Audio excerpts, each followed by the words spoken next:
สวัสดีครับทุกๆคนยินดีต้อนรับเข้าสู่ชุดคลิปซีรีส์ The Asperger Story by P สุรเชษฐ์ชุดคลิปที่จะทำให้ทุกๆท่านไปรู้จักกับโรค Asperger Syndrome กันอย่างรอบด้านครับสำหรับตอนนี้นะครับก็คือตอนที่9นะครับก็จะเป็นตอนที่มีชื่อว่าวิธีแนะนำนะครับการสอนให้กลุ่ม Asperger Syndrome นั้นเข้าใจเรื่องของนามธรรมครับคืออย่างนี้ครับก็คือเด็กกลุ่มนี้จะเป็นกลุ่มที่ตรงๆนะครับส่วนใหญ่จะเป็นกลุ่มที่ตรงเนาะมันก็จะมีเรื่องปัญหาของความไม่ยืดหยุ่นก็เลยจะทำให้เขาจะเข้าใจแต่อะไรที่มันตรงไปตรงมานะครับเข้าใจแต่อะไรที่ตาเห็นนะครับตาเห็นว่าเป็นอะไรก็จะเข้าใจแบบนั้นเนาะแล้วก็อาจจะเป็นเรื่องของยังไงอะแบบไม่เข้าใจความหมายแฝงไม่เข้าใจความหมายซ้อนนะครับยกตัวอย่างเช่นนกอินทรีอย่างเงี้ยก็จะเข้าใจแค่ว่านกอินทรีก็คือนกอินทรีอย่างเดียวจะเป็นอย่างอื่นไม่ได้นะครับความหมายจะไม่มีเป็นอย่างอื่นได้นะความหมายก็คือตัวนกอินทรีอย่างเดียวตาเห็นว่านกอินทรีคือนกอินทรีก็จะเข้าใจแค่ว่าทุกอย่างคือนกอินทรีเท่านั้นนะครับซึ่งสิ่งหนึ่งก็คือมันเป็นเรื่องของการเข้าใจเชิงรูปธรรมนะครับก็คือจะไม่ได้เข้าใจเรื่องของนามธรรมนั่นเองว่าง่ายๆเนาะก็คือเขาอาจจะเข้าใจนามธรรมได้ครับแต่จะเข้าใจนามธรรมได้ไม่รอบด้านหรือว่าไม่ทุกมุมอะไรอย่างงี้เพราะว่าเรื่องของความไม่ยืดหยุ่นเนาะ อะไรอย่างนี้ซึ่งส่วนหนึ่งเนี่ยไอการไม่เข้าใจนามธรรมเนี่ยมันเป็นเรื่องเกี่ยวข้องกับทฤษฎีทางปัญญานะครับทางสติปัญญาด้วยเนาะเดี๋ยวเรามาว่ากันอีกทีหนึ่งแล้วกันครับแต่ว่าจริงๆกลุ่ม Asperger Syndrome เนี่ยเรื่องของสติปัญญาเนี่ยอาจจะไม่เท่าไหร่นะครับอาจจะไม่หนักเท่าไหร่มันจะไม่เหมือนกับกลุ่มออทิสติกบางกลุ่มที่จะมีปัญหาด้านนี้เพิ่มนะครับจะมีปัญหาด้านนี้ที่หนักกว่านะแต่ว่าทั้งนี้ทั้งนั้นเนี่ยมันก็เกี่ยวข้องกันนะครับว่าการเข้าใจนามธรรมเนี่ยเป็นสิ่งที่เข้าใจยากเนาะมันก็อาจจะทำให้กลุ่ม Asperger เนี่ยมีปัญหาได้เหมือนกันครับ ทีนี้เนี่ยพอพูดถึงเรื่องของพัฒนาการด้านสติปัญญาเนี่ยผมขอเอาทฤษฎีของนักจิตวิทยาพัฒนาการคนหนึ่งแล้วกันนะครับที่พูดถึงเรื่องของระดับขั้นของสติปัญญาเอาไว้นะครับก็คือ Piaget นะครับก็คือเป็นนักจิตวิทยาคนหนึ่งนะครับที่ได้แบ่งขั้นทางพัฒนาการเอาไว้เกี่ยวกับสติปัญญานะครับก็ผมบอกคุณแล้วนะครับว่าอย่าเพิ่งเบื่อ Piaget นะครับอย่าเพิ่งเบื่อเขานะครับเพราะว่าเราจะอ้างอิงเขาในหลายๆคลิปนะครับแล้วก็หลังจากนี้อาจจะมีอีกเนาะเพราะว่าทฤษฎีของเขาเนี่ยมันเอามาใช้ได้หลายอย่างนะก็เขาได้แบ่งพัฒนาการของคนเราเนี่ยครับออกเป็นทั้งหมด4ขั้นนะครับขั้นแรกเนี่ยก็คือขั้นเรียนรู้ผ่านประสาทสัมผัสนะครับขั้นที่2ก็คือขั้นก่อนปฏิบัติการคิดนะครับก็คือขั้น Ego-centricism นะครับเคยพูดไปแล้วเนาะในคลิปตอนอื่นๆขั้นที่3เรียกว่าขั้นรูปธรรมนะครับแล้วก็ขั้นที่4เรียกว่าขั้นนามธรรมนะครับขั้นนามธรรมเนี่ยคือขั้นสูงสุดที่เด็กจะเรียนรู้ได้นะทีนี้ขั้นนามธรรมโดยปกติเด็กจะเรียนรู้ได้ประมาณอายุ10ขวบ11ขวบย่านๆนี้นะครับมันจะไม่ตรงเป๊ะๆนะพัฒนาการคนเราจะไม่ตรงเป๊ะๆแต่ว่ามันจะย่านๆประมาณนี้นะทีนี้เนี่ยด้วยความที่ว่าออทิสติกนะครับมีพัฒนาการที่ดีเลย์นะครับมันก็เลยทำให้พัฒนาการของออทิสติกเนี่ยโดยปกติเนี่ยประมาณสัก11ขวบเนี่ย12ขวบจะเข้าใจเรื่องของนามธรรมได้ดีแล้วนะครับแต่ว่าออทิสติกมีพัฒนาการที่ดีเลย์นะครับ Asperger Syndrome ด้วยนะครับก็เป็นมีพัฒนาการที่ดีเลย์เหมือนกันนะครับเดี๋ยวจะเรียกว่าออทิสติก Asperger นะมันก็คือกลุ่มเดียวกันนะครับอาจจะวนไปวนมานั่นแหละก็ด้วยความที่ว่ากลุ่มนี้จะมีพัฒนาการที่ดีเลย์นะครับมันก็มีความเป็นไปได้ว่าสติปัญญาเขาเนี่ยอาจจะไม่ดีเลย์สักทีเดียวเพราะว่า IQ ปกติแต่ว่าด้านนามธรรมอาจจะดีเลย์ได้นะครับอาจจะดีเลย์กว่าวัยได้เพราะฉะนั้นพอถึงอายุที่ควรจะต้องเข้าใจเรื่องของนามธรรมแล้วเช่น11ขวบ12ขวบแต่เขายังไม่เข้าใจเรื่องของนามธรรมอะไรแบบนี้ครับนี่ก็คือส่วนหนึ่งเนาะก็เลยยกตัวอย่างเล่าให้ฟังแล้วกันเนาะว่าบางทีเนี่ยมันดีเลย์ไปเรื่อยๆจนกระทั่งถึงอายุ20 Asperger อาจยังไม่ได้เข้าใจนามธรรมทีเดียวอะไรอย่างนี้ก็ได้นะ30ก็อาจยังไม่ได้เข้าใจทีเดียวก็ได้ผมเจอนะครับผมเจอจริงๆนะครับแบบอายุ30กว่าแล้วแต่ก็ยังไม่เข้าใจนามธรรมสักทีเดียวอย่างนี้ก็มีนะอันนี้ถ้าพูดในมุมแง่ของพัฒนาการด้านสติปัญญานะครับแต่ว่าถ้าพูดถึงในอีกมุมหนึ่งก็คือเรื่องของที่ว่าอะไรที่แบบตรงๆไม่ยืดหยุ่นมันก็เป็นส่วนหนึ่งที่ทำให้เขาเนี่ยเห็นอะไรก็จะเข้าใจแค่นั้นตามที่เป็นรูปธรรมเนาะเพราะว่ารูปธรรมเนี่ยมันชัดเจนกว่านะก็คือสรุปเลยเนี่ยการที่ไม่เข้าใจนามธรรมเนี่ยอาจจะเกิดขึ้นได้จาก2สาเหตุครับอย่างแรกก็คือเป็นเรื่องของที่ว่าบางทีเนี่ยระดับการเข้าใจนามธรรมของเขาเนี่ยอาจจะดีเลย์กว่าวัยเนาะก็เลยแบบจะเข้าใจอะไรแต่ที่เป็นรูปธรรมเพราะว่าอะไรที่เป็นรูปธรรมเนี่ยมันเข้าใจง่ายมันเห็นเป็นรูปชัดเจนมันก็เข้าใจง่ายถูกต้องป่ะอย่างที่2ก็คือเรื่องของความไม่ยืดหยุ่นเห็นแต่สิ่งที่ตาเห็นก็จะเข้าใจแต่สิ่งที่ตาเห็นเพราะว่าไม่ยืดหยุ่นมากพอที่จะเห็นด้านอื่นๆหรือว่าตีความหมายเป็นอย่างอื่นด้วยอะไรแบบนี้ครับเนาะนี่ก็คือปัญหาใหญ่ๆนะครับก็คือคลิปนี้เราจะพูด2อย่างใหญ่ๆก็คือเรื่องของที่ว่าแนะนำเรื่องของการเข้าใจนามธรรมและแนะนำเรื่องของการตีความด้วยอะไรแบบนี้ครับเดี๋ยวเราไปเข้าเรื่องกันต่อเลยครับ ทีนี้เนี่ยปัญหาเรื่องของการไม่เข้าใจนามธรรมและไม่เข้าใจเรื่องของการตีความเนี่ยมันเป็นอย่างไรล่ะมันก็คือส่วนมากเนี่ยกลุ่ม Asperger เนี่ยมักจะเห็นอะไรก็จะมองแต่ที่ตาเห็นแล้วก็จะเห็นแต่สิ่งที่เป็นรูปธรรมหรืออาจจะเข้าใจนามธรรมแต่จะเข้าใจแค่มุมแค่ด้านเดียวอะไรแบบนี้เนาะยกตัวอย่างเช่นนกอินทรีอย่างเงี้ยก็จะเข้าใจแค่ว่านกอินทรีก็คือนกอินทรีก็จะแทนว่านกอินทรีเป็นความหมายอย่างอื่นไม่ได้จะเข้าใจแค่ว่านกอินทรีก็เป็นนกอินทรีนะหรือก็จะตีความหมายได้แค่ว่านกอินทรีก็คือสัตว์ปีกชนิดหนึ่งแค่นั้นแต่จะไม่สามารถตีความหมายที่เข้าใจลึกกว่านั้นเป็นความหมายแฝงนะครับที่ลึกยิ่งกว่านั้นเช่นนกอินทรีแทนว่าเสรีภาพแบบนี้อะไรแบบนี้อาจจะไม่ได้เข้าใจได้ลึกขนาดนั้นอะไรแบบนี้เนาะอันนี้เป็นเรื่องของการตีความซ้อนอีกทีหนึ่งที่ว่ามันเป็นความหมายแฝงอีกทีหนึ่งมันเกี่ยวกับทักษะสังคมด้วยครับอันนี้นะเพราะว่าสังคมเราใช้เป็นการทดแทนกันเป็นการเล่นขำกันอะไรแบบนี้หรือว่าดอกกุหลาบเนี้ยก็จะเข้าใจแค่ว่าดอกกุหลาบก็เป็นได้แค่ดอกกุหลาบเป็นอย่างอื่นไม่ได้อะไรแบบนี้จะไม่เข้าใจว่าดอกกุหลาบเนี่ยมันสามารถแทนความหมายแฝงได้ว่าดอกกุหลาบแปลว่าความรักอะไรแบบนี้ได้ด้วยอะไรแบบนี้เนาะอันนี้คือปัญหาใหญ่เรื่องของการตีความและเรื่องของนามธรรมที่กลุ่ม Asperger Syndrome จะเป็นกันนะครั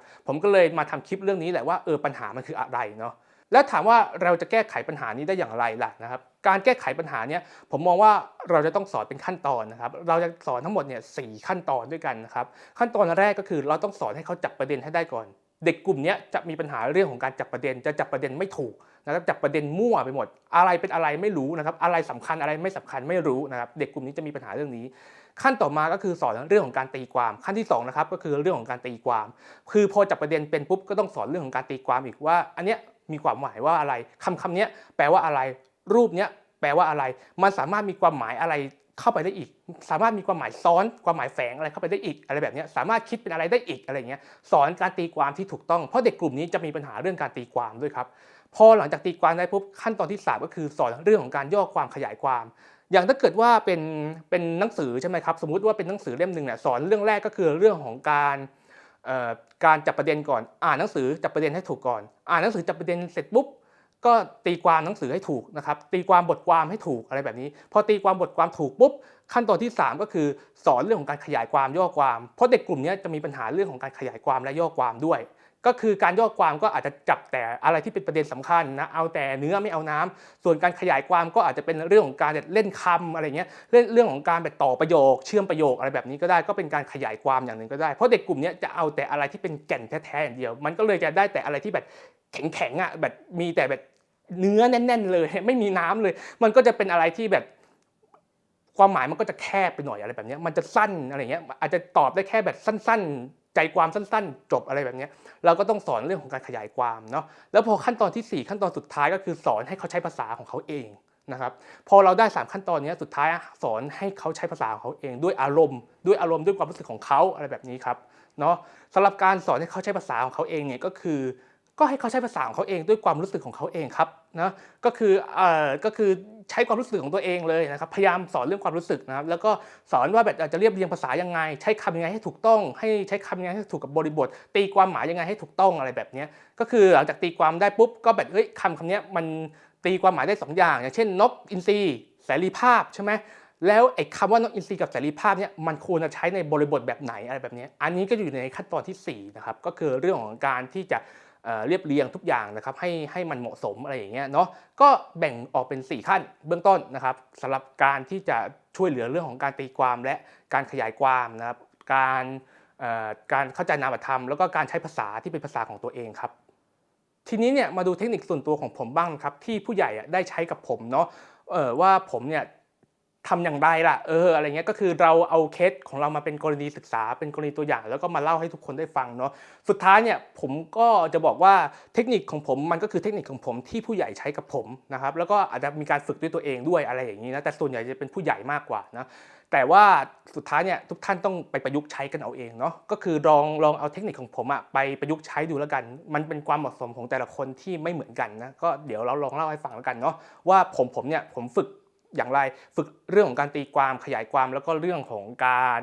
รเข้าใจนามธรรมอย่างไรนะในช่วงปฐมวัยนะครับก็คือช่วงอนุบาลเนี่ยผมใช้วิธีฝึกด้วยการนิทานครับฟังนิทานเล่านิทานนะก็คือผู้ใหญ่เนี่ยจะใช้วิธีเล่านิทานให้ผมฟังนะพอฟังนิทานเสร็จปุ๊บเนี่ยก็จะถามต่อว่า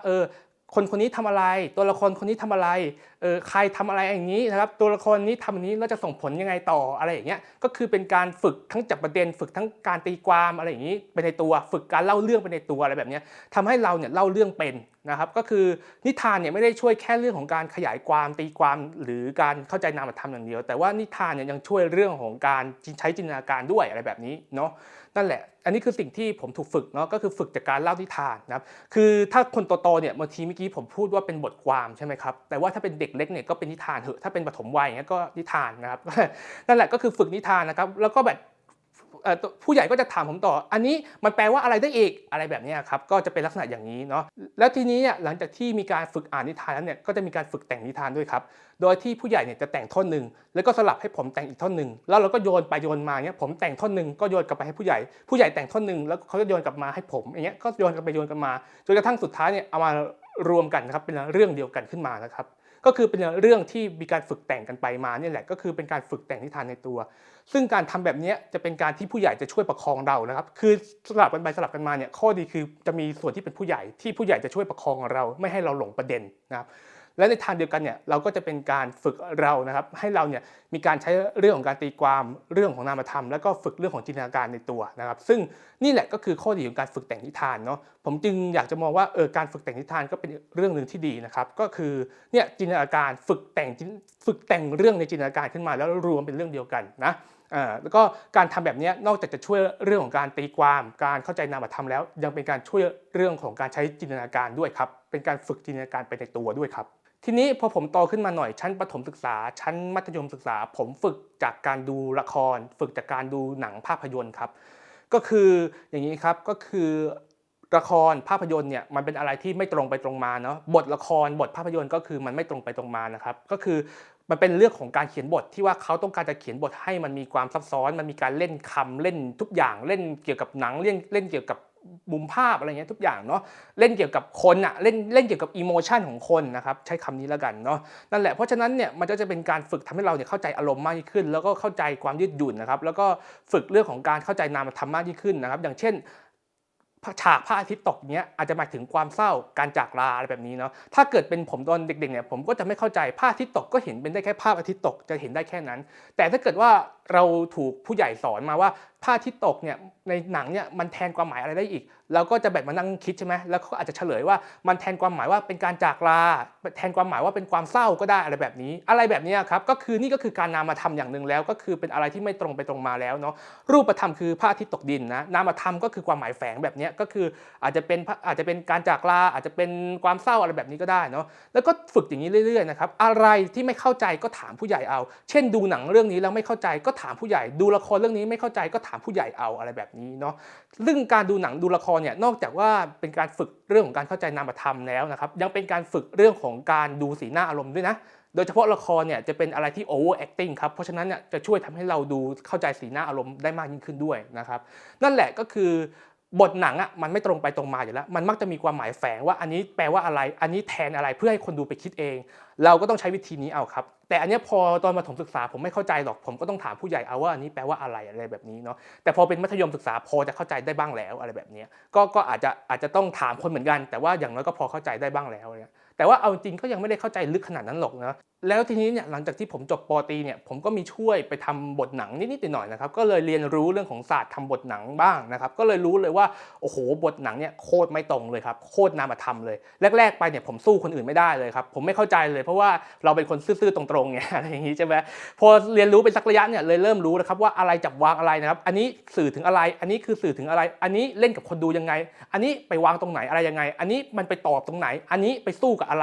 รอันนี้ไปหักล้างกับอะไรแบบนี้เล่นอย่างนี้แล้วจะคนดูจะสนุกตรงไหนอะไรแบบนี้เล่นอันนี้แล้วจะเข้าใจทำให้คนดูตีความหมายเป็นอะไรได้บ้างอะไรแบบนี้นี่คือศาสตร์อย่างหนึ่งของบทหนังครับที่เขาตั้งใจเขียนมาอย่างนี้เพื่อจะมาเล่นกับอีโมชันของคนดูเนาะแล้วมันก็เลยทำให้ถ้าเราเนี่ยไปดูหนังเนี่ยมันก็จะเป็นการฝึกตรงนี้ของเราด้วยฝึกเรื่องของอารมณ์ฝึกเรื่องของการเข้าใจการตีความอะไรพวกนี้ด้วยอะไรแบบนี้ครับผมเชื่อเลยว่าแอสเพอร์เกอร์ส่วนใหญ่เนี่ยดูหนังดูละครเนี่ยถ้าจะเข้าใจอะไรเนี่ยไม่ได้เข้าใจทั้งหมดหรอกโดยเฉพาะหนังที่ต้องตีความหมายเยอะๆเนี่ยจะเข้าใจผิดได้เยอะนะครับเพราะมีปัญหาเรื่องการตีความแล้วก็ใช้วิธีฝึกจากการดูหนังดูละครเอาก็ได้ครับก็ใช้วิธีนี้ก็ได้ครั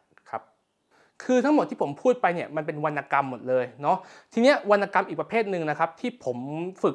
ตั้งแต่ชั้นประถมศึกษาแล้วก็มัธยมศึกษาจนกระทั่งถึงปัจจุบันก็คือการฟังเพลงเนาะทีเนี้ยฟังเพลงเนี่ยหลักๆเนี่ยผมอาจจะเคยพูดไปแล้วนะว่าผมจะชอบฟังพวกคาราบาวอะไรพวกนี้เนาะซึ่งคาราบาวเนี่ยเป็นวงที่ฟังยากนะครับคื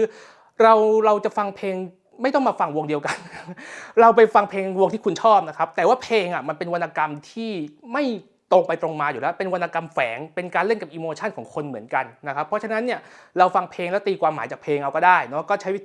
ิธีนี้ได้เหมือนกันเนาะผมเนี่ยผมก็ใช้วิธีนี้ครับก็คือฟังเพลงอย่างวงคาราบาวเนี่ยก็คือตีความหมายของเพลงซึ่งคาราบาวเนี่ยเพลงฟังยากมากนะคือความหมายเขานามธรรมมากๆนะครับอย่างเพลงอะไรอะคือเพลงดังๆอย่างเพลงอะไรอะแม่สายบัวลอยอะไรเงี้ยก็ถือว่าอะไรอะเพลงอะไรวานิพพอย่างเงี้ยก็ถือว่าเป็นวรรณกรรมที่เป็นนามธรรมแล้วนะก็ตีความหมายแล้วนะครับแต่เพลงที่ยากกว่านั้นอีกเช่นเพลงไม้ไผ่ทะเลใจตุ๊กตาอะไรอย่างเงี้ยลองไปฟังดูแล้วกันเพลงพวกนี้ฟังโคตรยากเลยครับคือเป็นเพลงที่ต้องตีความหมายมากๆอะไรอย่างเงี้ยนั่นแหละก็เลยส่วนหนึ่งที่ผมได้นะครับก็คือผมก็ได้จากเพลงคาราบาวนี่แหละที่มานั่งฝึกฟังแล้วก็ตีความหมายนะซึ่งก็อาจจะเป็นอะไรที่ผู้ใหญ่ก็อาจจะงงเหมือนกันนะครับว่าแบบเรามาชอบวงแบบนี้นะครับซึ่งเป็นวงที่แบบเด็ก Gen Y ที่มาคาบเส้นกับเด็ก Gen Z คนหนึ่งนะครับก็คือผมเนี่ยมาฟังวงนี้เหรอ อะไรอย่างเงี้ยก็อาจจะแปลกๆหน่อยอะไรแบบนี้นะแต่ว่าไม่เป็นไรอันนี้เป็นความชอบส่วนตัวแต่ว่าเราฝึกจากวงนี้เราฝึกจากเพลงวงนี้อะไรอย่างนี้เนาะแล้วก็วงอื่นๆอีกครับก็อาจจะเป็นอะไรอะเพลงทั่วๆไปอะบอดี้สแลมก็ได้นะอันนี้จริงเพลงป๊อปก็ได้อะไรอย่างนี้นะหรืออย่างผมฟังอย่างเพลงต่างชาติหลายๆเพลงอย่างอะไรเอาสากลญี่ปุ่นก็ X Japan อย่างเงี้ยอันนี้ก็ความหมายก็ดีนะครับก็เป็นความหมายซ้อนที่เป็นนามธรรมได้เหมือนกันนะครับนั่นแหละวงอะไรก็ได้ที่เราชอบนะครับก็เอาไปฟังได้นะก็ถือว่าเป็นการฝึกจากเพลงถือว่าเป็นการฝึกตีความหมายจากเพลงอย่างหนึ่งนะครับคือบอกได้เลยว่าแบบยากจริงๆนะครับอย่างเพลงทะเลใจอย่างเงี้ยอย่างคาราบาวเพลงทะเลใจเป็นเพลงที่ตีความได้ยากนะเป็นเพลงที่แบบออกแนวแบบเอาธรรมะมาใช้อย่างเงี้ยมันเพลงที่แบบแม้กระทั่งคนที่เรียนแบบพวกปรัชญาอะไรพวกนี้เขายังมานั่งถกเถียงกันเลยว่าความหมายคืออะไรมันตีความหมายได้บ้างมันตีเป็นอะไรได้หลายอย่างบ้างอะไรอย่างเงี้ยครับเพราะฉะนั้นเนี่ยนั่นแหละก็คืออย่างหนึ่งก็คือฝึกฟังถามว่าผมฟังเข้าใจไหมอย่างทะเลใจอย่างเงี้ยผมพอจะมาเข้าใจตอนม.3แต่ก็ยังไม่ได้เข้าใจจริงๆนะครับก็คือยังเข้าใจยากนะครับมาเข้าใจจริงๆอีกทีนึงเนี่ยตอนแบบนี่แหละตอนแบบ20กว่าแล้วถึงพอจะเข้าใจจริงๆอะไรแบบนี้เพราะว่ามันเข้าใจยากนะมันเป็นความหมายที่เข้าใจยากเนาะซึ่งนี่แหละลักษณะของเพลงนะครับก็เป็นอย่างนี้นะครับหรืออย่างเพลงรักก็ได้นะความรักเนี่ยก็เป็นอีกอย่างหนึ่งที่เป็นนามธรรมโคตรๆนะครับก็ก็เราบอกได้เลยนะว่าแบบคนแอสเพอร์เกอร์เนี่ยหลายๆคนก็ไม่ได้เข้าใจความรักนะอย่าว่าแต่แอสเพอร์เกอร์เลยคนปกติทั่วๆไปก็ไม่ได้เข้าใจความรักก็มีนะครับก็จะไม่ได้เข้าใจอย่างถ่องแท้นะอาจจะเข้าใจความรักระดับหนึ่งแต่ว่าไม่ได้เข้าใจอย่างถ่องแท้อะไรแบบนี้เนาะเพราะฉะนั้นเพลงรักก็ได้นะครับเพลงรักก็ตีความหมายได้เหมือนกันก็ฝึกเรื่องของการตีความนามธรรมได้เหมือนกันเพราะความรักเป็นเรื่องของนามธรรมมากๆนะครับนามธรรมโคตรเลยนะครับก็ฝึกได้อย่างกันนะครับจากเพลงรักก็ทำได้นะเอาง่ายๆก็คือเพลงอะไรก็ได้ที่เราชอบอะครับนั่นแหละถือว่าได้หมดเนาะเพราะว่าถ้าเราชอบเราจะยิ่งหมกมุ่นกับสิ่งนั้นเราจะยิ่งลงลึกกับสิ่งนั้นนะถ้าไม่ชอบก็อย่าไปยุ่งกับมันนะครับคือไม่ใช่ไปอะไรหรอกคือยุ่งก็ได้นะครับแต่ว่าคุณจะเบื่อเองก่อนอะไรอย่างนี้ถ้าคุณไม่ชอบเนาะเด็กกลุ่มนี้ยิ่งเป็นอย่างนี้อยู่แล้วด้วยนะครับเด็กกลุ่มนี้ไม่ชอบก็ไม่อยากยุ่งนะครับเพราะฉะนั้นเราเลยแนะนำเพลงที่ชอบดีกว่าเพราะว่าเพลงทุกเพลงอ่ะมันมีการตีความมันมีเรื่องของนามธรรมหมดทุกเพลงเลยครับทีนี้พอผมโตขึ้นมาหน่อยนะครับตั้งแต่เรียนชั้นมัธยมศึกษานะครับเรียนมหาลัยจนกระทั่งถึงปัจจุบันนี้ผมก็ฝึกจากอีกอย่างหนึ่งก็คือฝึกจากการอ่านหนังสือครับการอ่านหนังสือเนี่ยก็คือต้องอาศัยการตีความนะครับแล้วก็อาศัยการเข้าใจเรื่องของนามธรรมมากๆถือว่าเป็นการฝึกเรื่องพวกนี้มากๆนะครับแล้วก็เป็นการฝึกใช้ภาษาวรรณกรรมด้วยนะหลายๆคนอาจจะสงสัยว่าที่ผมเขียนหนังสือได้เนี่ยเขียนเพราะอะไรส่วนหนึ่งก็คือมาจากการอ่านก่อนอ่านแล้วมันจะเข้าใจเรื่องของการเรียบเรียงคำอ่านแล้วมันจะเข้าใจเรื่องของการเล่นคำอะไรแบบนี้การเข้าใจความหมายของคำอะไรอย่างนี้เนาะมันก็จะช่วยได้เนาะหนังสือที่ผมอ่านเนี่ยก็เป็นนามธรรมมากๆครับก็คือผมอ่านตั้งแต่เล่มแรกนะครับที่ผมชอบอ่านก็คือของทันตแพทย์โสมสุนจิราครับก็คือหนังสือเล่มไอน์สไตน์พบพระพุทธเจ้าเห็นนะครับเล่มนั้นนะเป็นหนังสือเล่มแรกที่ผมชอบอ่านมากนะคือเข้าใจยากมากนะครับคือหนังสือเล่มนี้มันมีความเป็นจิตวิทยาดาราศาสตร์และพุทธศาสนาในตัว3อย่างรวมกันนะครับซึ่งเข้าใจยากมากนะเป็นนามธรรมแล้วก็ต้องตีความมากๆเลยนะครับแต่นั่นแหละเป็นสิ่งหนึ่งที่ผมชอบหลังจากนั้นก็อ่านของหนังสือหมอโสมนะครับทุกเล่มแล้วก็ถ้าเป็นหนังสือสายจิตวิทยานะครับที่ผมชอบอ่านนะครับก็จะเป็นหนังสือของพี่ภูครับขุนเขาสุทธิเสนกจรบุตรนะครับก็ตั้งแต่เล่มแรกก็คือสมองสงสัยใจตอบนะครับจนกระทั่งไปถึงขุนเขาเกาสมองนะครับแล้วก็ รวมไปถึงหนังสือวรรณกรรมของเขาด้วยอัศวินอุตุกับปีศาจทั้ง8อะไรแบบนี้นะครับก็อ่านหมดทุกเล่มนะครับแล้วก็อ่านหมดนะครับไม่ว่าจะเป็นหนังสือสายสายเนี้ยสายอินสปายนะครับก็คือดรป๊อปผมก็อ่านนะครับของดรป๊อปหนังสือของดรป๊อปแล้วก็หนังสือของนันเน็กอย่างนี้ผมก็อ่านนะครับก็มีหลายเล่มนะครับตามที่ทุกคนได้เห็นหนังสือของพี่สิงห์นะครับวรรณสิงห์ประเสริฐกุลนะครับเถื่อน8อะไรเงี้ยผมก็อ่านนะครับหรือว่าหนังสือของพี่นิ้วกลมนะครับผมก็อ่านโดยเฉพาะเล่มอิฐเนี่ยผมชอบมากนะครับเล่มนี้เป็นการเล่นคำที่แบบสุดยอดมากจริงๆนะเป็นหนังสือที่เล่นคำได้ดีมากๆแนะนำเลยนะครับหนังสือเล่มนี้ทุกคนควรอ่านนะครับเนี่ยเห็นไหมเข้าใจเรื่องของนามธรรมแล้วก็รวมไปถึงหนังสือถ้าเป็นหนังสือแปลก็แซมเปียนนะครับประวัติย่อมนุษยชาติเล่มนี้ผมก็อ่านนะครับรวมไปถึงถ้าเป็นหนังสือที่ออกแนวกึ่งวิชาการหน่อยเนาะไม่กึ่งวิชาการเลยเช่นหนังสือหนังสืออะไรนะพุทธธรรมครับของท่านป.ประยุทธ์โตนะครับหนังสือทฤษฎีจิตวิทยาผมก็อ่านนะครับพวกนี้ผ่านหูผ่านตาผมมาแล้วทั้งนั้นนะครับหรือว่าอาจจะเป็นหนังสือวรรณกรรมหน่อยของพี่วินเรียววรินนะครับสิ่งมีชีวิตที่เรียกว่าคนนะเล่มนี้ผมก็อ่านเนาะก็ประมาณนี้นะครับแต่หนังสือเล่มที่โคตรนามธรรมนะครับและเข้าใจยากสุดๆเลยนะครับสำหรับผมที่ผมเคยอ่านมานะคือหนังสือชื่อว่าเจ้าชายน้อยครับเล่มนี้อ่านแล้วเข้าใจยากมากๆเพราะเป็นการตีความที่ยากมากๆเล่มนี้เป็นการตีความที่นามธรรมมากๆนะครับคือมันตีความได้หลายอย่างมากนะแล้วมาอ่านกี่ครั้งเนี่ยก็จะเข้าใจอีกแบบหนึ่งยิ่งโตขึ้นก็จะยิ่งเข้าใจอีกอย่างหนึ่งอันนี้ทุกคนพูดตรงกันนะคนปกติทั่วไปนี่แหละที่เป็นผู้ใหญ่พูดตรงกันเลยยิ่งอ่านกี่ครั้งก็จะยิ่งเข้าใจมากยิ่งขึ้นนะครับแล้วก็ยิ่งอ่านหลายครั้งมากก็จะยิ่งเข้าใจมากยิ่งขึ้นแล้วยิ่งกลับมาอ่านในวันที่โตก็จะยิ่งเข้าใจมากยิ่งขึ้นอะไรแบบนี้นะเล่มเจ้าชายน้อยเนี่ยอะไรแบบเนี้ยซึ่งเล่มนี้สำหรับผมทุกวันนี้ผมยังอ่านไม่ค่อยเข้าใจเลยผมพูดตรงๆเข้าใจระดับหนึ่งนะครับแต่ไม่ได้เข้าใจอย่างถ่องแท้นะครับเข้าใจยากมากนะครับเล่มเจ้าชายน้อยเนี่ยแต่ว่าเป็นหนึ่งในหนังสือที่ผมแนะนำมากนะครับว่าลองฝึกอ่านดูแต่อันนี้เหมาะกับคนที่โตๆกันแล้วเนาะเหมาะกับเด็กมัธยมศึกษาผมว่านะถ้าเด็กเล็กเนี่ยผมมองว่าไม่ไหวเข้าใจยากเกินนะยากเกินมันเป็นหนังสือวรรณกรรมนะครับเป็นหนังสือใช้คำว่าอะไรดีเป็นวรรณกรรมเรื่องแต่งแต่ว่าโอ้โห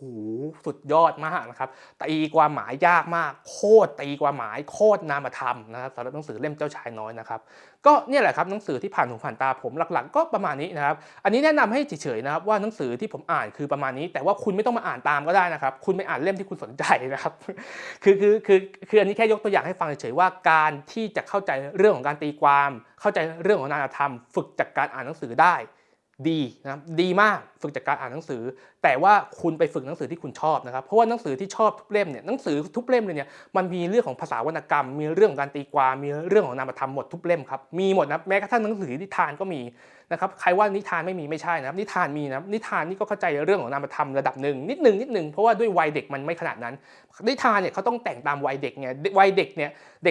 ด็กที่เป็นเป้าหมายของหนังสือนิทานคือปฐมวัยใช่ไหมปฐมวัยเนี่ยไม่ได้เข้าใจเรื่องนามธรรมอยู่แล้วนะครับแต่ว่าปฐมวัยเนี่ยจะเน้นฝึกเรื่องจินตนาการนะครับเพราะฉะนั้นเนี่ยหนังสือนิทานเนี่ยก็จะฝึกเรื่องของการตีความและจินตนาการไปในตัวอย่างนี้อะไรแบบนี้ก็ได้นะครับแต่ถ้าเกิดเด็กโตขึ้นมาหน่อยมัธยมอันนี้อาจจะต้องเป็นหนังสือที่เกี่ยวข้องกับการเข้าใจนามธรรมแล้วอะไรแบบนี้ก็จะฝึกได้เนาะก็ประมาณนี้ครับสำหรับคลิปในวันนี้เนาะก็หวังว่าจะเป็นข้อมูลนะครับที่ช่วยเหลือทุกท่านได้ไม่มากก็น้อยเนาะลองเอาไปประยุกต์กันดูนะครับแต่ละคนเนี่ยก็จะมีวิธีการที่ไม่เหมือนกันผมก็มีเทคนิคส่วนตัวของผมนะครับอันนี้ก็คือเทคนิคส่วนตัวที่ผมเอามาใช้แล้วก็เป็นเทคนิคที่ผู้ใหญ่ใช้นะถ้าวัยปฐมวัยเด็กเนี่ยผู้ใหญ่จะใช้เรื่องของวรรณกรรมที่เป็นนิทานอะไรพวกนี้กับผมเนาะแต่ถ้าเกิดเป็นคนที่โตแล้วอย่างผมโตแล้วเนี่ยสมัยผมมัธยมขึ้นไปเนี่ยฟังเพลงคาราบาวเนี่ยดูหนังดูภาพยนตร์อย่างเงี้ยก็ฝึกเองนะครับหรือว่าอ่านหนังสืออันนี้ก็ฝึกเองเนาะถ้าดูหนังภาพยนตร์ดูละครเนี่ยอาจจะต้องมีผู้ใหญ่ช่วยในช่วงแรกๆในช่วงตอนเด็กๆนะแต่พอโตแล้วเนี่ยก็พอจะเดาเองได้แล้วอะไรแบบนี้ครับก็หวังว่าข้อมูลในวันนี้นะครับก็จะมีส่วนนะครับในการช่วยทุกท่านนะครับไม่มากก็น้อยเนาะในการที่จะเข้าใจแล้วก็เอาไปสอนกลุ่ม Asperger Syndrome ให้เข้าใจเรื่องของการตีความและเข้าใจเรื่องของนามธรรมมากขึ้นครับนี่คือแนวคิดดีๆจากพีสุรเชษฐ์หวังว่าข้อมูลในวันนี้จะมีประโยชน์กับทุกท่านครับขอบคุณครับ